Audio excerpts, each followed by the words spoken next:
Welcome back. We hope you were able to look around the expo area, and I'm sure you're looking forward to this next panel discussion. The growth of smart grid infrastructure, decentralized generation, and a need for improved data systems for grid maintenance represents the digital transformation of the electric power sector.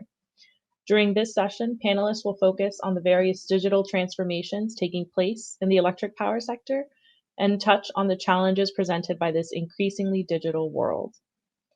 This panel features Antonio Coutinho of EDP Innovation, Benjamin Grunfeld of Guidehouse, Basil Scarcella of UK Power Networks, and Simon McKenzie of Vector Limited. The session will be moderated by EPRI's President and CEO, Arshad Mansour. Without further ado, please welcome the panel to the stage for our next session of the day, Harnessing Digital Technologies. Thank you. It's an absolute honor and pleasure to moderate a session with what I would call an all-star panelist from across the globe.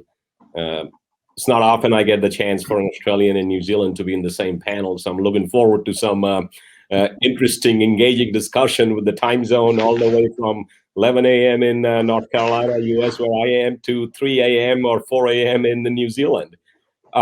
You heard the name of the panel, Harnessing Digital Technologies. What we'll do is try to tease out from not just the panelists, but from the audience, what are some of the opportunities that we have already capitalized on in the past, but what do we see as this decade? As the electricity sector and broadly energy sector, and you got Earth Week coming up next week, and you'll have most major nations coming up with their 2030 pledge, including US. And when we look at that decarbonization pathway, and when we look at the electrification pathway, which makes electricity more valuable for the society as the dependence on electricity grows, whether it's heating in UK or whether it's electric transportation, how does digital technology play a role? It already has played a role. It will continue to play a role. But what does this decade shows us? So that's what we will try to tease out.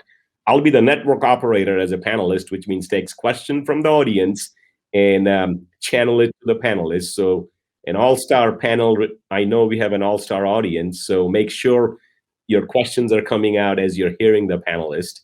We'll quickly start with an intro, and I'll have a lead-in question. And after the lead-in questions for all four panelists, we'll really open it up for an engaging discussion.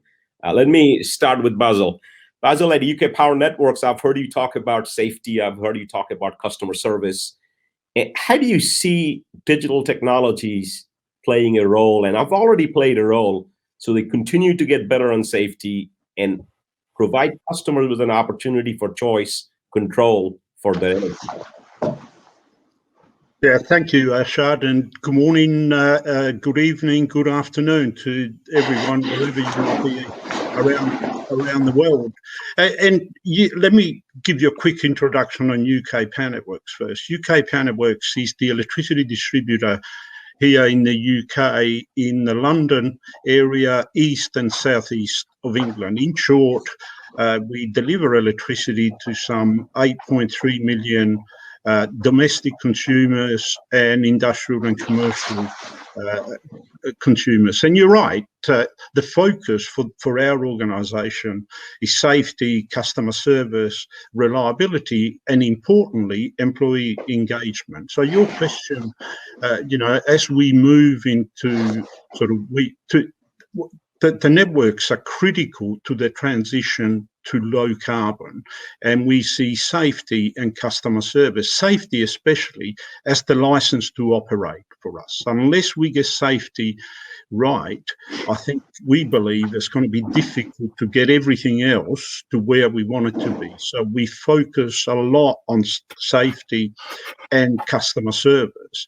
And as the network, the society becomes more digital, as we see customers interacting with our network more than they've ever done,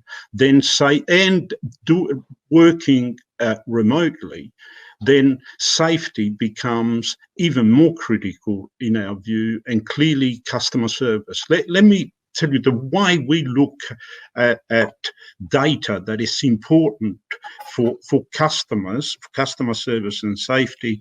I mean, we look at data as an asset, whether it's financial data, asset data, customer service, customer data. We see it as an asset. But importantly, you need to have accurate data, but without the right technological skills and with the right digital skills and the right culture in the organisation, there's always a risk that safety and, importantly, customer service will suffer. Therefore, we see the digital transformation as an opportunity, but at the same time as a risk, because unless we get the right employee culture and the right employee commitment, then both safety and customer service, safety for our employees and our communities, and the customer service we provide to our 8.3 million customers is going to suffer. Therefore, the focus, we believe, is right, and continues to be increasing as we move more and more into a digital world.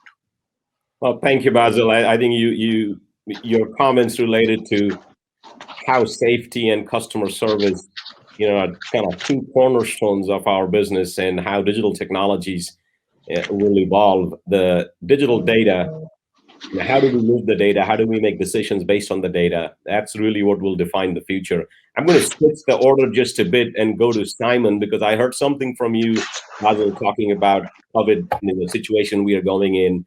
In US and in other parts of the world, we hear this phrase, digital divide. Broadband, electricity is ubiquitous. You have a service, and you have an obligation to serve all. Bandwidth is not ubiquitous. There are people in underserved communities and many other places who doesn't have the ability even to do online school, online college. And what does electric utilities' role in providing that, in addition to the communication that you need for your own assets? And I know there's some work going on in New Zealand. So Simon, enlighten us on how you see broadband digital being part of a electric utilities thinking and strategy.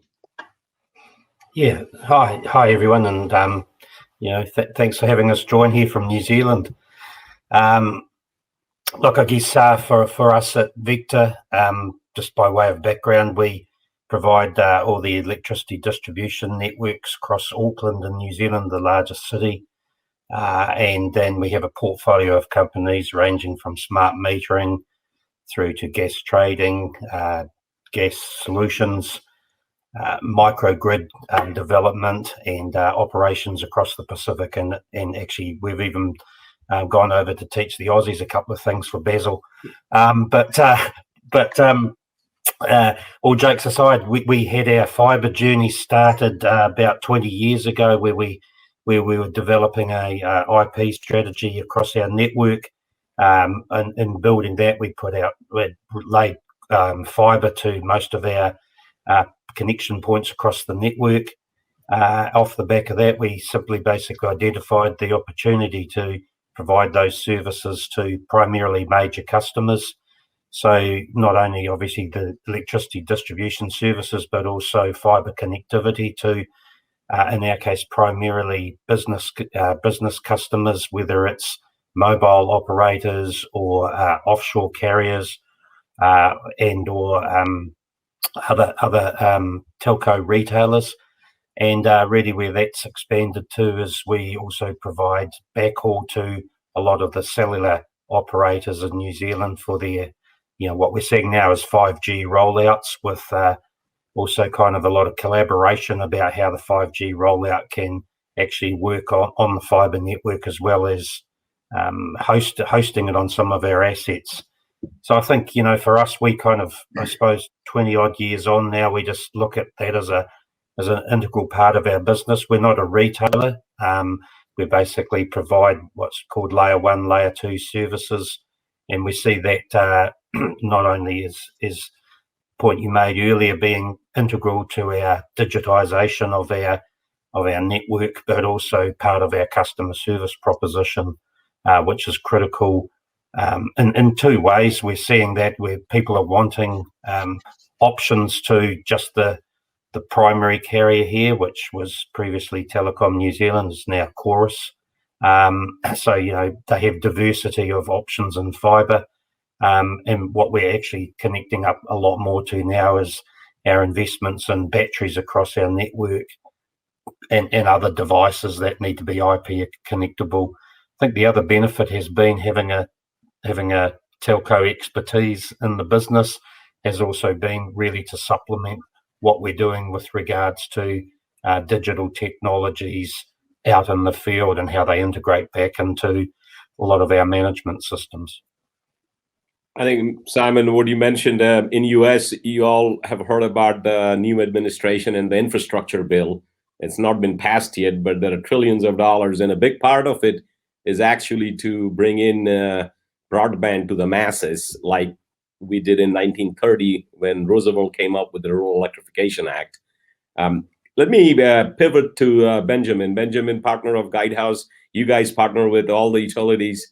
So give us some sense on what do you see the mega trends in the next 5-10 years on digitalization as it relates to electric utilities? What are some projects that you think Guidehouse will be working in coming years on digitalization with utilities? Thanks, Arshad, and Simon, Basil, Antonio. It's a pleasure to be here with you, and certainly a pleasure to be here with everyone that's joined in virtually. Maybe just really quickly, Guidehouse is still a bit of a new brand in the market, but certainly not a new company. It was formed about a year and a bit ago when the public sector arm of PwC in the US merged with Navigant. Still, one of the largest groups of management advisors focused on the power and utilities in the energy space, working with governments, utilities, Arshad, as you mentioned, as well as investors and large corporates managing their energy consumption.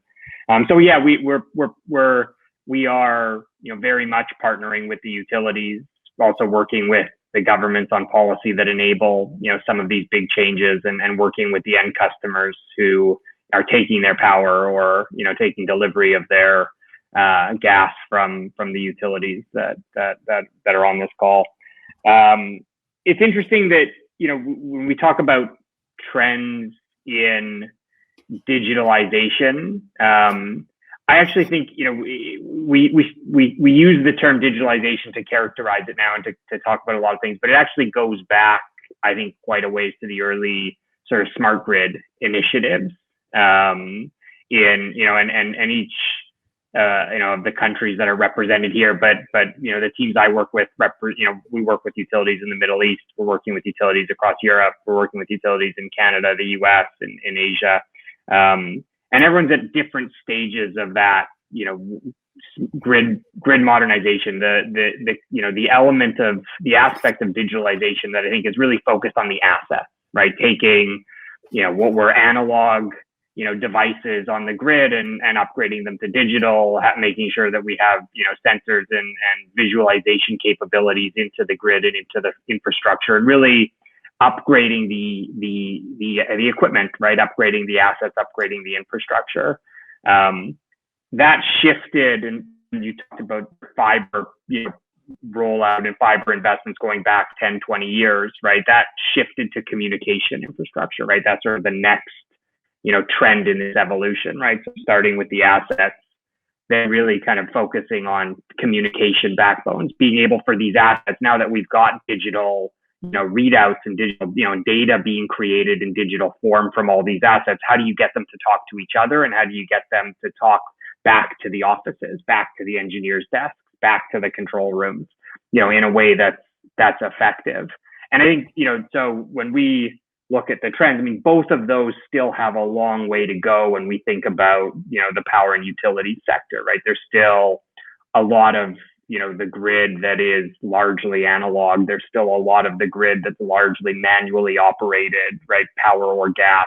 There's still a lot to happen in that space. But when we look further forward, right, I think one of the things that we're seeing is the shift from, or the continuous evolution, I'll say, from, assets and communications into data, which Basil talked about, but also the processes that are enabled off that data. How do we start to actually digitalize the functions that the utilities, carry out internally, or the functions of, asset plan, system planning, or the functions of, customer service provision, or the functions of, even something as simple as bill payment, right? Which, in some parts of the world is still very much you have to walk into a door somewhere with your bank check and pay your utility bill, right? So, there's been this shift from, again, assets to communication into data and processes, and we see that continuing, right? And if you were to take a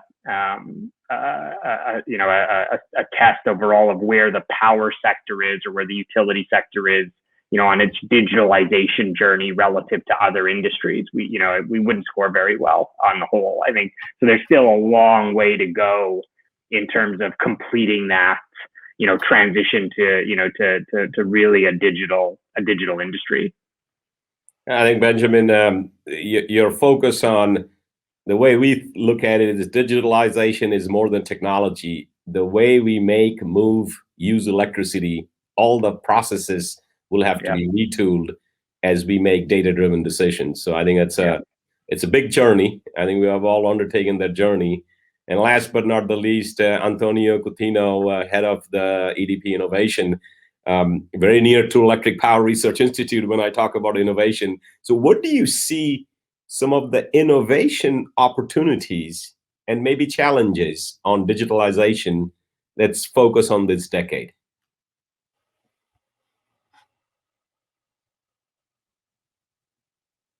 I think, Antonio, you may be on mute. Oh, sorry about that. That's good. Okay, so good morning, good afternoon, good evening to everybody. It's a pleasure to be here with you and talk about digitalization and also innovation. Let me start saying that digitalization is a kind of a key business transversal trend that is affecting all industries, all sectors, all companies. But the energy transition is a challenge that takes digitalization as a key component. And so our industry is affected two ways with the digitalization. On one side, as this kind of general trend in terms of how our processes can be improved from an efficiency standpoint, how can we make better use of data and so on. And on the other side, because our industry is, the world is going to be electrified, the world is going to be decentralized, and is going to get renewable with all the intermittency that we all know. And we need to deliver electricity with the same level of reliability that we have today. And so we are going to have to orchestrate a lot more assets that we don't control, in a way that delivers the power when we switch on and we turn all the lights, and the miracle continues to be there. And the only way we can do this is through digital technologies. So these are the changes that are fundamentally changing our industry. And the innovation is also working the same way. So on one side is a key transversal business trend. On the other side is going to be a key component of our industry, because the energy transition is changing the way we generate and consume energy, not power, energy, in 30 years. And we are going to redo everything that took 150 years to get here. So it's a dramatic change. In Europe, to get to carbon neutrality by 2050, is estimated by Euroelectric that we need to invest every year 100 billion until 2050. Wow, that's a lot of money to make as an investment. And so, it's not about technology. It's a lot more than technology. The technology to deliver the carbon neutrality already exists today. What is different is how do we make the change? How do we make all these investments? How do we enroll customers to manage their flexibility? How do we, so this decentralization of the industry creates a problem of the transactionality of the industry that is going to increase. We need a lot more people than we have today. We need to get more, increase the workforce to deliver all these goods, because as the industry gets distributed, so it's more labor intensive. And how do we train these people? How do we actually acquire these people and bring these people to this workforce? All of these are new areas, not just of digital, but also of innovation. We need to build new business models with this significant change of the industry. Just to give you an idea, we actually, within EDP, we say digitalization and innovation. Innovation has a lot of digitalization, but it goes beyond digital technologies.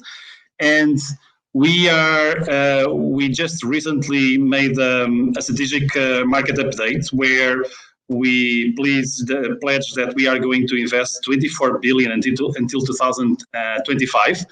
And we committed to have an investment of 2 billion in digital and innovation to bring the energy transition. Well, I think, Antonio, you're and this is, I'm going to go back to Simon and Basil as network operators, a question on, we as utilities, we know how to do projects. We do build infrastructure. These infrastructure last for 40 years, 60 years, and we maintain them. So that's kind of like our core competency. That's how we have grown.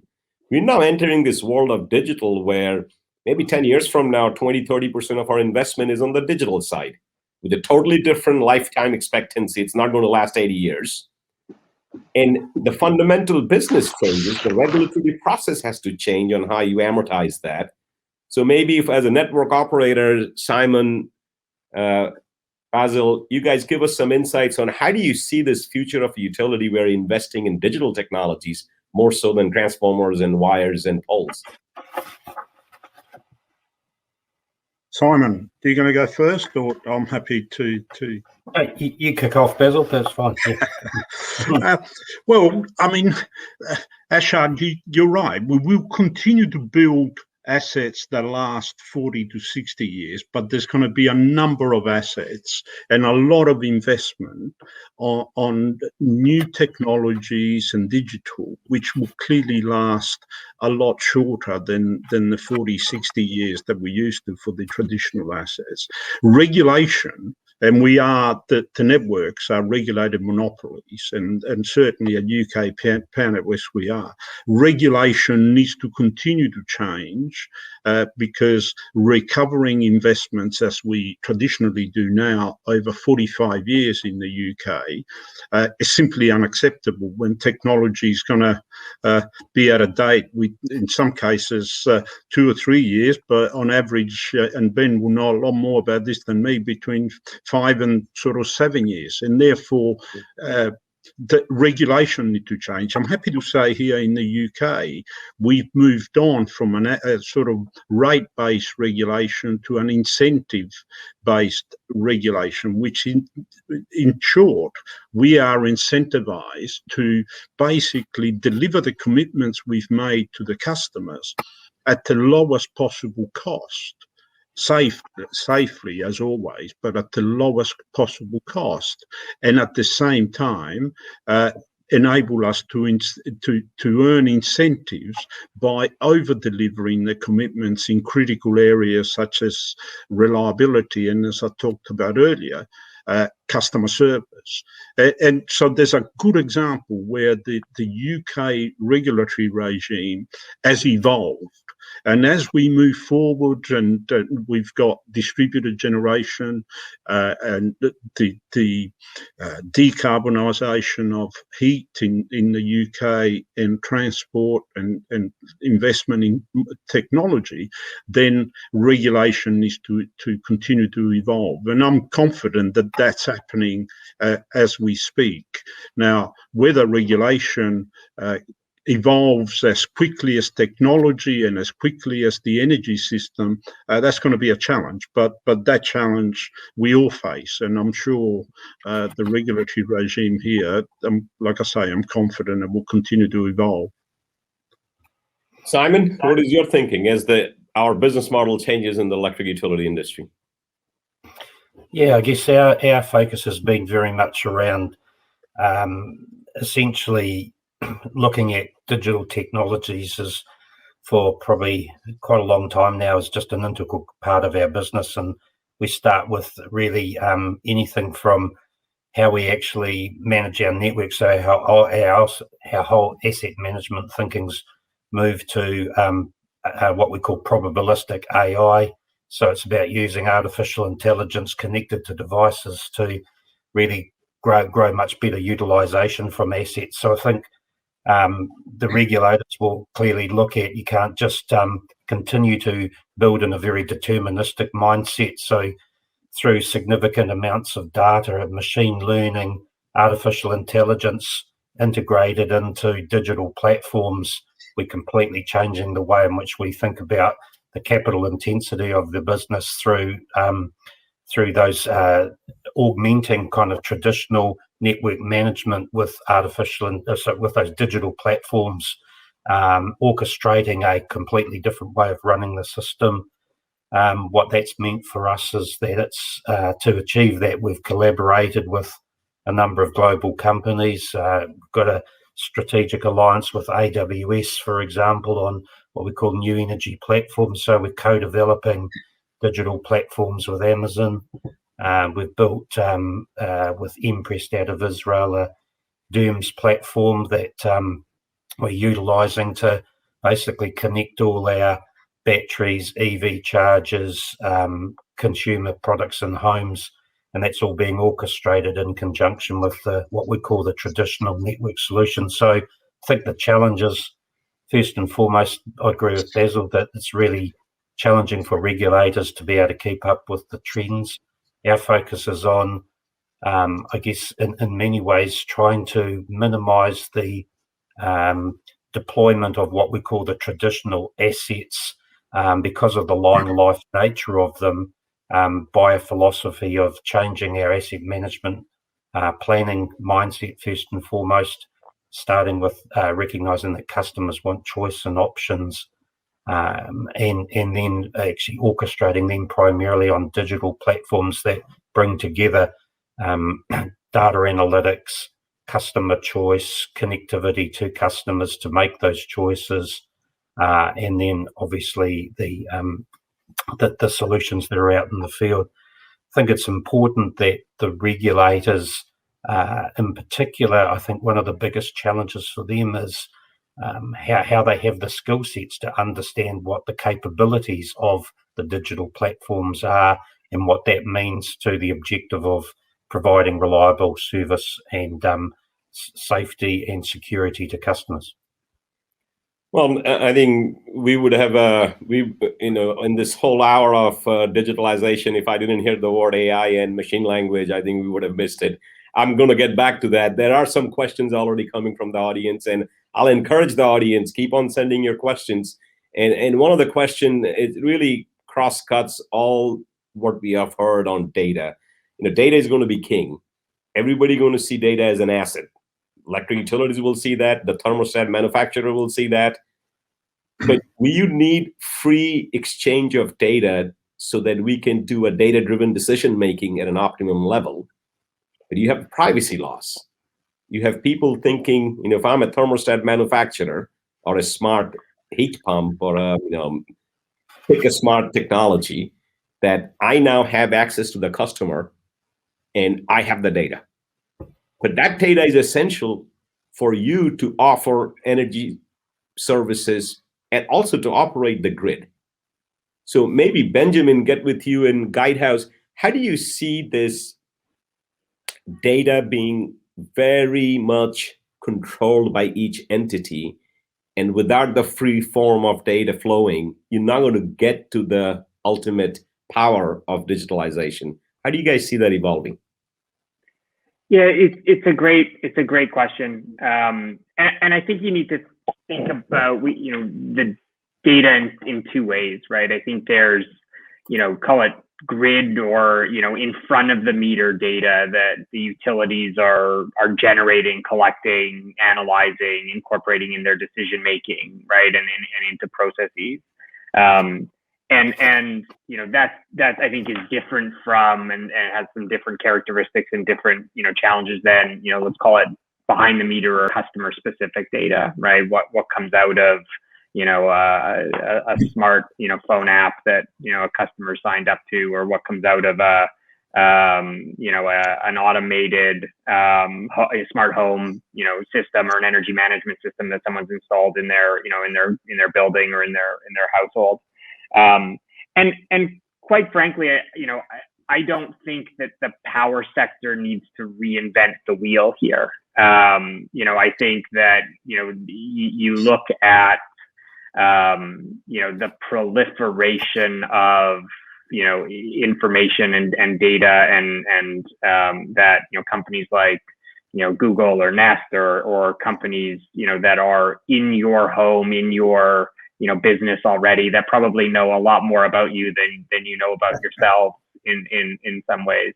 And it's being managed, right? I mean, I think there are privacy laws. Companies are generating that information. It is being protected in the sense that data that's collected by one company is used as a competitive advantage for that company. And I think this is where there's some interesting tie-ins to the regulatory framework that that Basil was talking about in terms of how important is it that we know as a utility that a refrigerator is smart and connected, and the door's been open to decisions that we're making about the grid. I think there's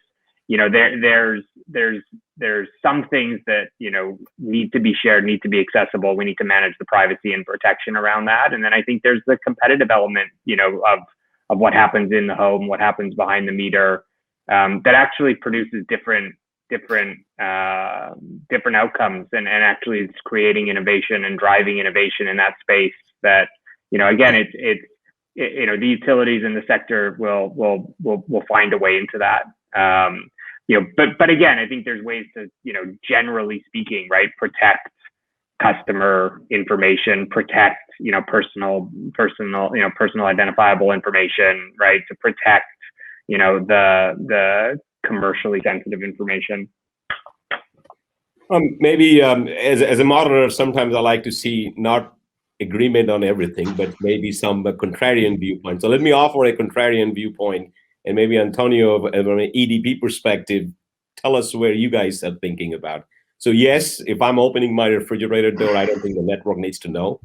But if I'm Google or if I'm a company and I've got smart thermostats and I've got smart water heaters and I'm aggregating them and I'm bidding it to the market, and here I am, the network operator, I have no idea how my load is going to change because I have no visibility. I have visibility at the smart metering level, but I have no visibility when an aggregator will take large loads, air conditioners, and if you see the world going in the next 10 years and smart devices proliferating, there'll be more and more of these aggregators that will be coming in. So without awareness and without having visibility of that, Antonio, how do you maintain the reliability of the network? I actually think that you don't need so. I'm not going to have a dissenting view to Benjamin. I actually agree with Benjamin. I don't think that you need to know when the fridge is going to be open to manage the reliably the network. I think that there will be challenges on managing the network, but they need to be addressed in a different way. Managing the flexibility of the market on a local basis and so on. And there's a need of innovation, significant innovation, from regulation, but also to business models, and also how the utilities get their money back. So let me tell you that on one side, we are going to have two changes, right? So we have the asset layer, and the asset layer, the electrons need to go from one place to the other as always they have gone. So basically, you are not going to see a significant change on that. But then there is the business layer, and this business layer is going to change quite significantly. So let's start, for example, with the market model. Today, we have a market model based on variable cost of power stations, big power stations. Now, if the world is going to be carbon neutral by 2050, which is 30 years, but it's not so much time in energy terms, we are talking about no variable costs energy. So we need to change the way our market model is going to evolve. It's going to go from energy, volumetric tarification, so on, to a more capacity-based verification. And then we have the wires, but we have flexibility of the customer. So I don't need to manage the data from the customer. I need to have ways of managing the flexibility of the customer. And that's the role of aggregators, and I have to interplay with aggregators to deliver and managing with reliability the network. So I think that privacy can be managed. There are business models and ways of interacting and managing this privacy that we are seeing that a lot of companies are able to protect privacy and at the same time get the information. But they won't be exchanging this data, not only because this is a source of their competitive advantage, but it's also a source of the products they are selling to, for example, the network operators. You want this amount of energy to go down on this specific site. I have boilers, I have electric vehicles. I'm going to manage them with the commercial contracts that I have with these customers, and I will deliver to you this type of product. Got to know that business model is already happening throughout the world. We got a series of questions, and we got 20 minutes, so we all need to be pithy, including me. But I'm going to throw the questions out, and anybody pick it up. I think some of these questions, like one question was, does digitalization and distributed nature of the operation, does it make us less resilient and more vulnerable to cyber breach? Can I answer that?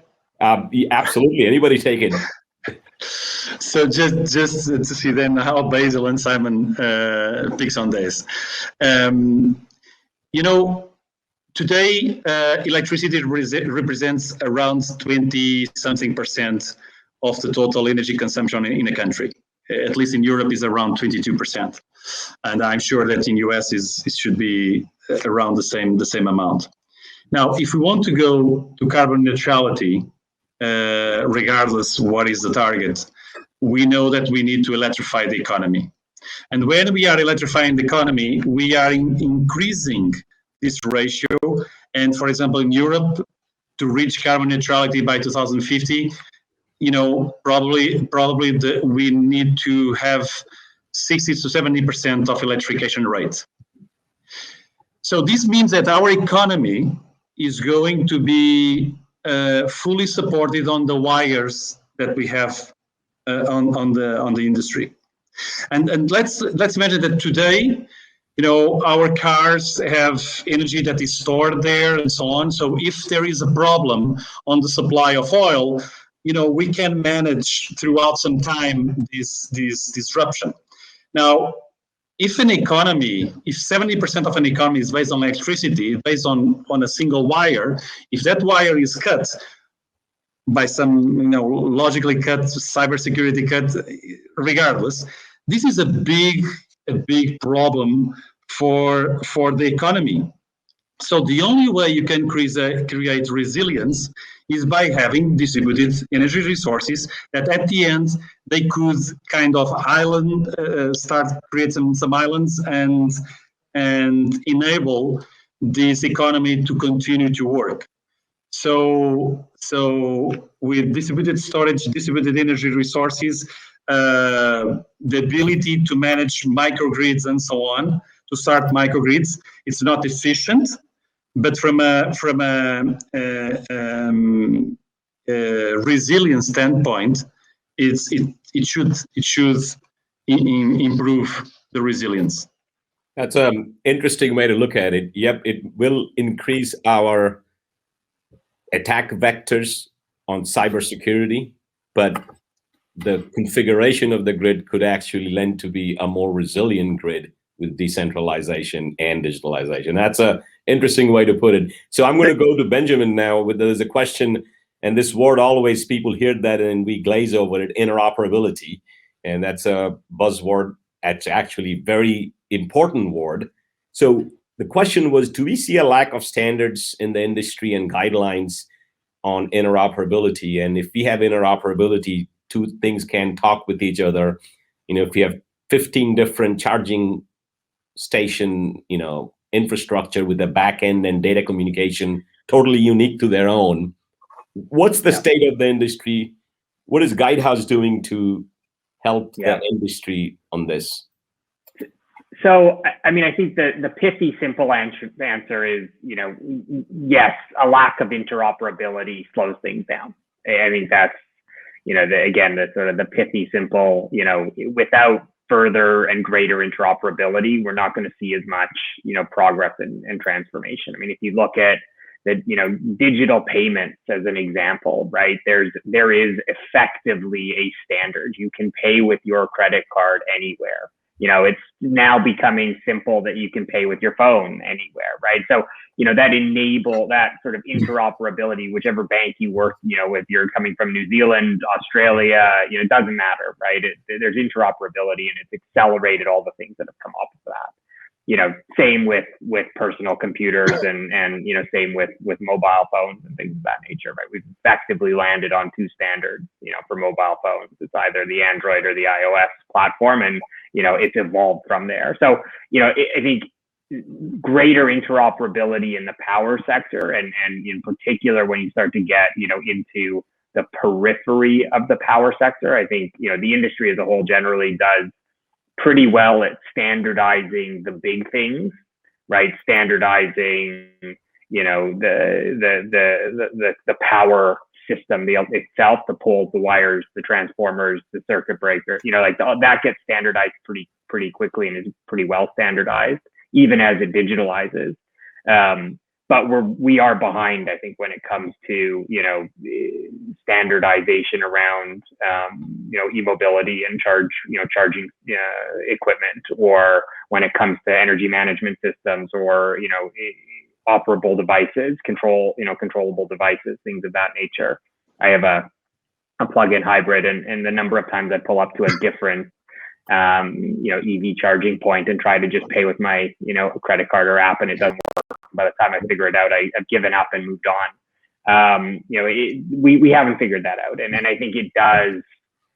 That this is where I think also the point Antonio was making about the kind of link between, energy transition and digitalization, and the power system and digitalization. There's a lot that, that if we can make it easier for customers, we can make it easier for operators, through interoperability, you'll see more and faster innovation.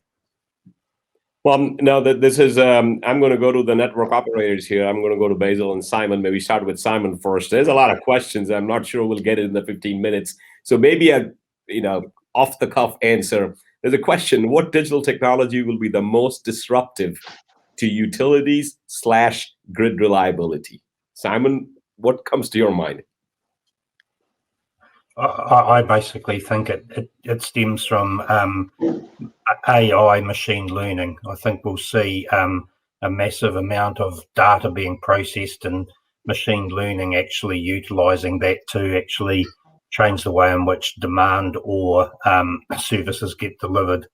And I think that actually is it's not the physical technology, it's just that digital technology coupled with what we see of those business models like, the Amazons and the Googles, essentially that transformation of how they've utilized data through machine learning, artificial intelligence to make decisions that will then be translated into how customers through, let's say, a digital assistant will interface with the networks as opposed to, physically turning on or off devices.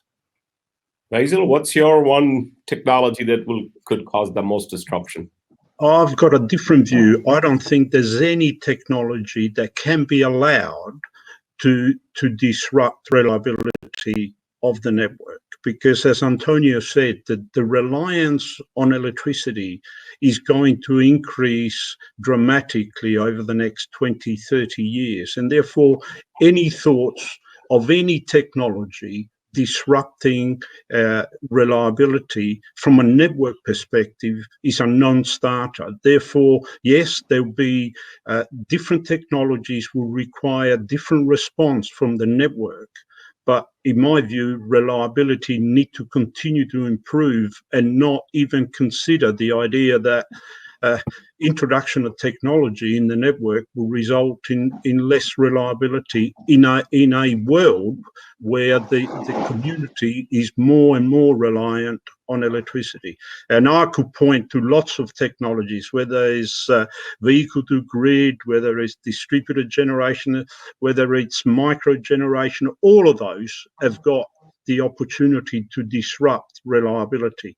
But as a network operator, that cannot be a consideration and something that cannot be accepted by, will not be accepted by the community.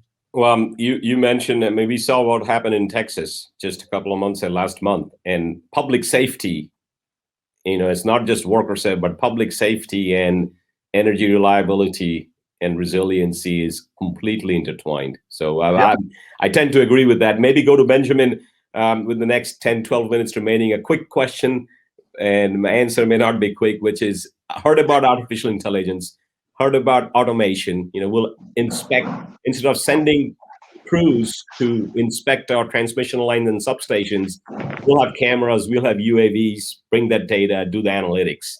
So if I am a worker in the utility workforce, I may feel that my job is going to go away. Do you see that sense? And yeah. No, great. I mean, look, I think we're going to see a massive upheaval and transformation of the workforce in the power sector over the next 20 to 30 years. I mean, we're already seeing it, I think. Does it mean that there'll be fewer jobs? I don't necessarily think that. I think that the jobs will be very different than they are today, and will interface with customers and interface with the network in a way that's and interface with technology in a way that that's very different. And you may see a shift from control rooms that today maybe have 10 or 15 people to 5 to 10, or you may see some changes in the composition and the distribution of jobs within the sector. But I still think you're gonna there's going to be the need for people who understand what the technology is suggesting, that there's going to be need for people to be able to interpret what's happening on the grid in real time. There's going to need to be, the people who understand how to apply, the recommendations and and the outcomes of that technology. So, it will be a massive shift, but I also think that, to continue to attract people to this sector, right?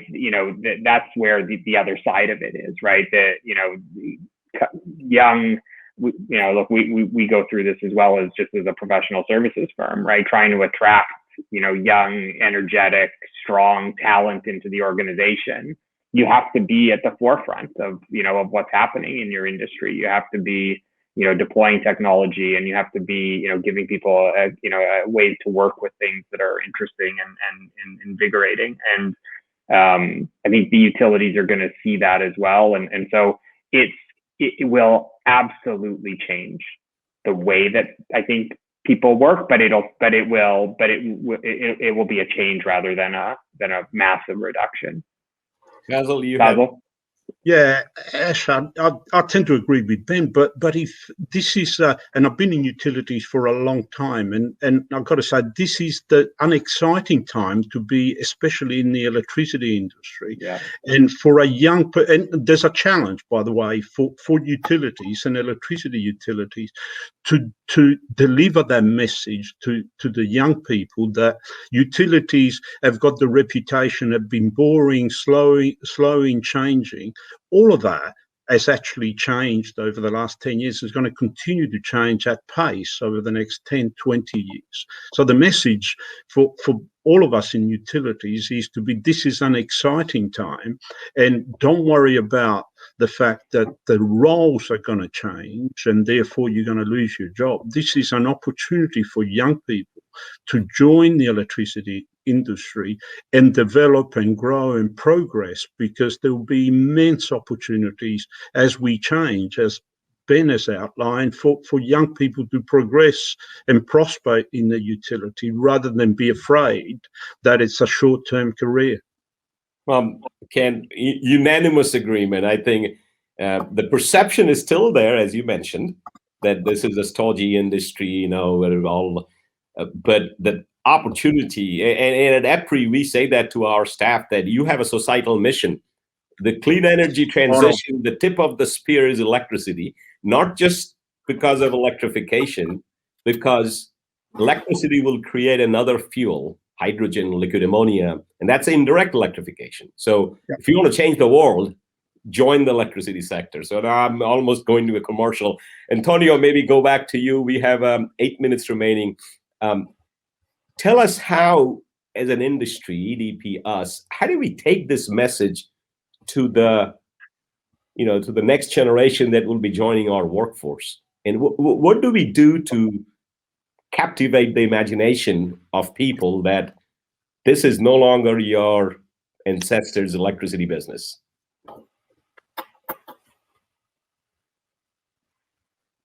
You're on mute, Antonio. That's a very good question. When I work in US, the question of attracting people was a tough one. And as you know, in US, the amount of churn that companies face is very significant.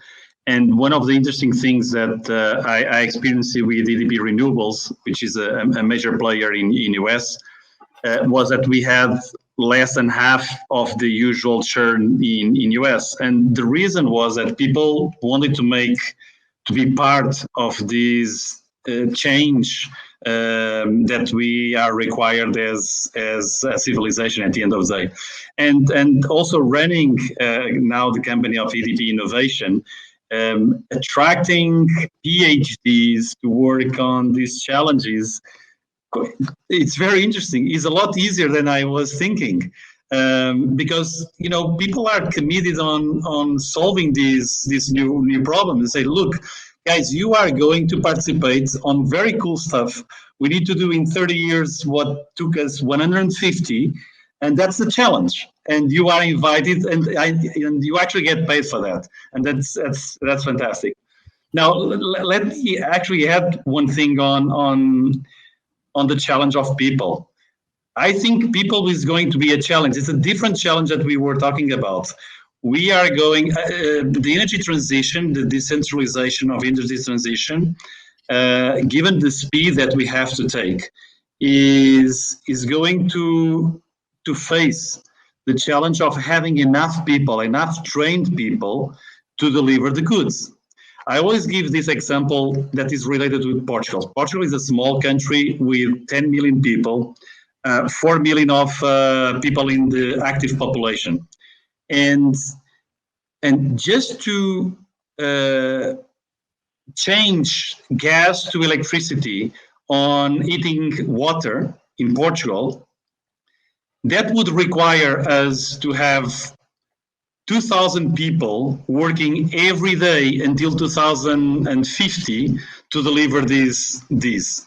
I mean, and at the same time, we are also putting EV chargers, PV, storage, all of these things that at the same time.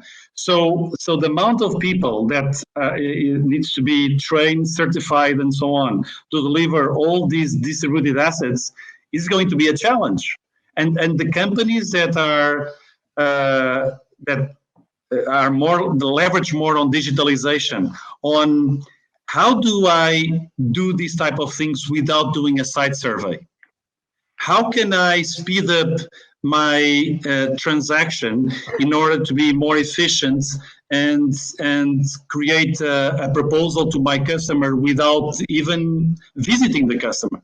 How do I use the customer to do the site survey for me? Like taking pictures and then having AI to actually take out the measures automatically. So, for example, we have something that we developed on this change from gas to electric heaters or to electric boilers. And one of the problem is, does the switchboard at home has enough space to put the switchboards? And the customer takes a picture, and we have artificial intelligence that reads the picture and says, yes, it has space. These are the type of things where we need to bring digitalization and innovation to speed up everything, to not having someone that just goes home, checks, then makes a proposal 2 months later, and the opportunity is gone. That won't happen. And I looked at some of the ads that Simon Vector has put on the, home with the fiber coming in, and there's some ads that excites people. I encourage all our members that, when you're putting together public, ads on the TV, have an eye on not just customers, but your next generation workforce, because this is the most exciting place to work and there are cool things happening. Well, I would remiss if we didn't have a digitalization session and I didn't bring the word or phrase cybersecurity. And we have had more cybersecurity discussions. So I'm going to have and I want all four of you to kind of chime in. So I'm going to start with the hypothesis. We have seen companies that invest $10 billion to protect their cybersecurity. They have been breached. These are some big US corporations, even the government side.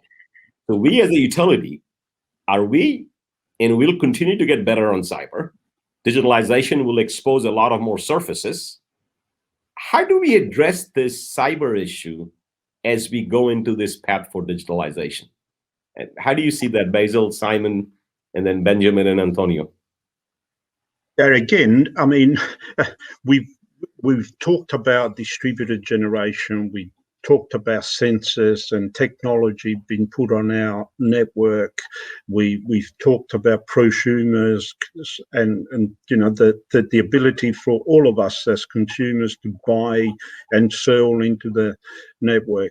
All of those things are going to make arguably easier for cyber attacks. But again, we've got a pretty good track record, right? The electricity industry across the world, and certainly I look back in 2012 here in London when the Olympic Games were held, and we thought what we had in place to cater for possible cyber attack leading up to the Olympic Games was state of the art then.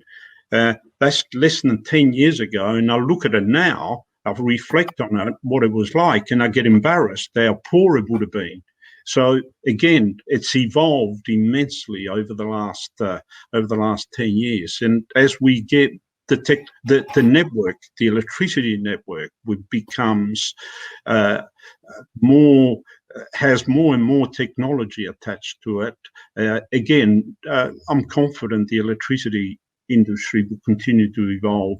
And there's lots of things. Firstly, improving cyber awareness within our employees. What are we doing to make sure that employees are aware as to when to engage with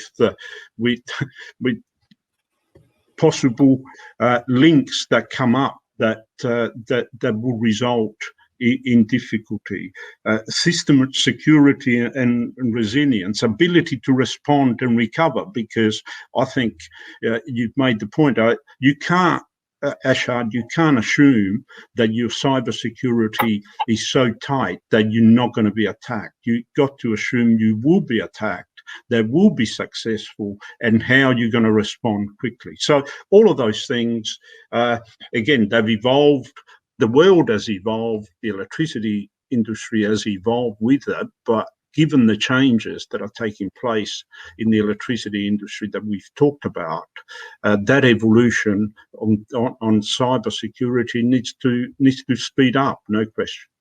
Well, I think with 3 minutes remaining, I'm going to go with the last question. But Basil, I think what you said is exactly what we all need to be clear about, which is, yes, attack surface will go up, but digitalization will allow us to reconfigure response in a way that will make us actually more resilient.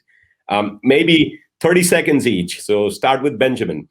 Benjamin, what's one thing you want to leave behind with the audience? Assume the audience is in the electricity sector as we embark on this digital journey. Use a consultant.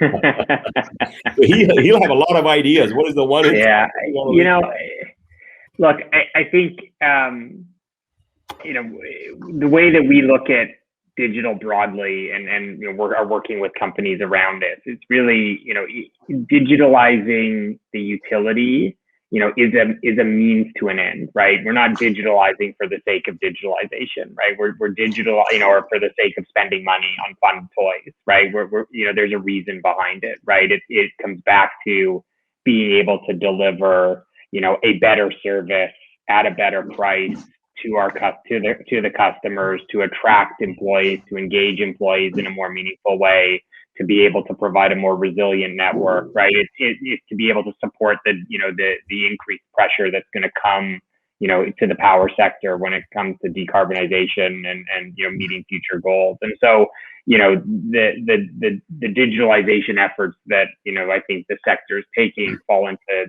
two buckets, right? There's the part of the digital journey that, is the same for any company, right? You're going to digitalize your finance function, or you're going to digitalize your human capital function in ways that you can. And, but then there's the very unique stuff to the sector. And both of those need to really be balanced in your digital journey, right? As an organization, and really need to be driving to that, with the goal in mind, with an end state in mind in terms of the benefits that the investment is ultimately going to have for customers and for the users of the system.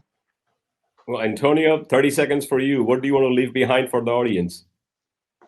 I think that our industry is going to evolve to a more transaction-based industry.